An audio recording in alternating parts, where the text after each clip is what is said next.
I can solve quadratic equations by isolating the squared term.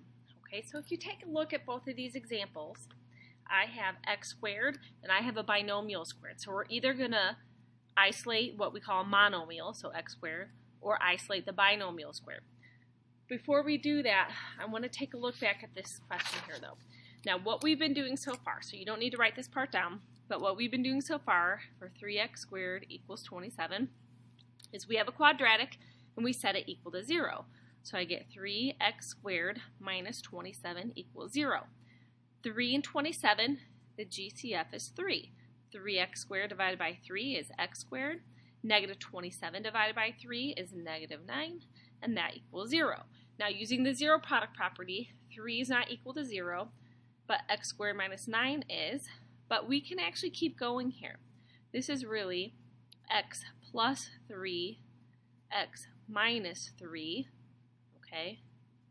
Because it's a difference of squares. We have a square, a perfect square, and a minus in the middle. So we have it like this. So this is x plus 3 equals 0, x minus 3 equals 0.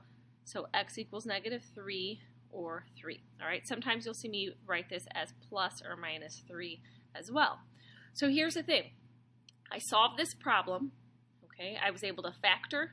After I factored, I was able to have two binomials, set them equal to 0 by the zero product property, and then I get two solutions, plus or minus 3. Now going back, the new method is if we have a problem here without an x term, so without the b term, all right? We need to be careful for that. So there's no b term. So if it's in the format ax squared plus bx plus c equals 0, and bx is missing. All right, so we have no b term. Then what's going to happen here is I can isolate the x squared by dividing both sides by 3, and then I get x squared equals 9. Now if I take the square root of both sides, then I get x equals, and this is where we have to be careful. The square root of 9 is actually just 3, and it's always just 3. But if you are solving by taking the square root of both sides, this is actually called solving by extracting the roots. So we're calling it isolating the squared term. But when you do this process of solving, even though we know the square root of 9 is 3, because we're using the square root to solve for this value of x, we're going to add or plus or minus, knowing that it's a shortcut method for factoring how we did here. So we should factor, right? And then we get these two factors, these two binomial factors, but since we're doing a shortcut, we're just going to add a plus or minus 3 when we take the square root of 9.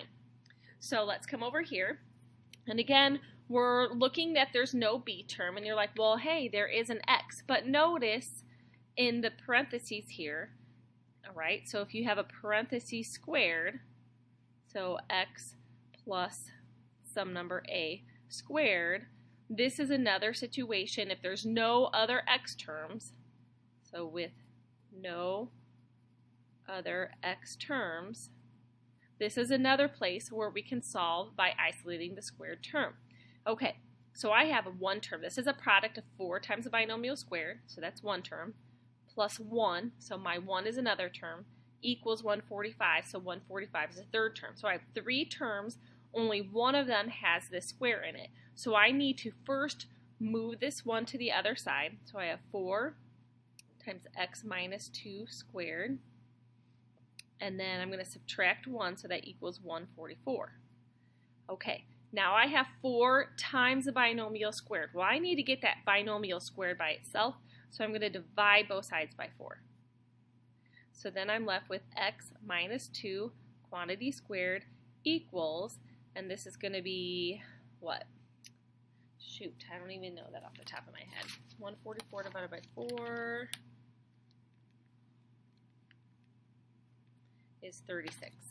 Okay, 36. Now, I have a binomial squared equals 36, so I'm going to take the square root of both sides.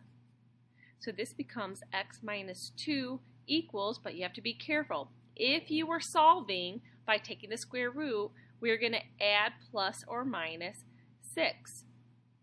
Okay, but the thing is, you see how I have this minus 2 here? I need to keep going because I'm trying to get x by itself.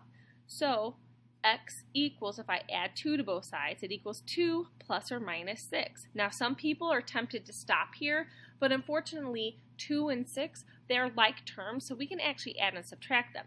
So this becomes two separate problems. This becomes x equals 2 plus 6 and 2 minus 6. So then x equals 2 plus 6 is 8 and 2 minus 6 is negative 4.